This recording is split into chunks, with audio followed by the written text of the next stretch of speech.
దర్శి నియోజకవర్గం తాళ్లూరు మండలం అయ్యలపాలెం గ్రామంలో కొండ గురవయ్య స్వామి తిరునాళ్ల మహోత్సవంలో తెలుగుదేశం పార్టీ దర్శి నియోజకవర్గ ఇన్ఛార్జి డాక్టర్ గుట్టిపాటి లక్ష్మి పాల్గొని స్వామివారి ఆశీస్సులు అందుకున్నారు.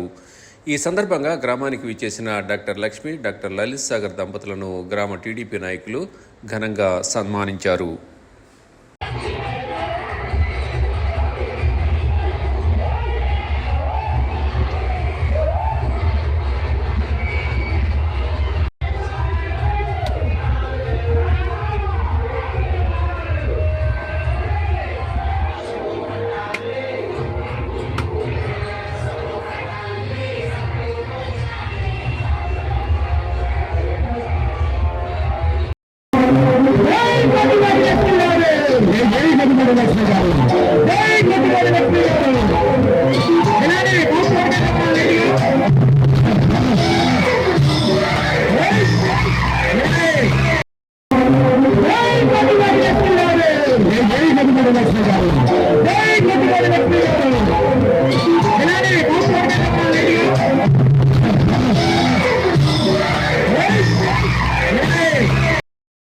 Like, share, subscribe, and get notification.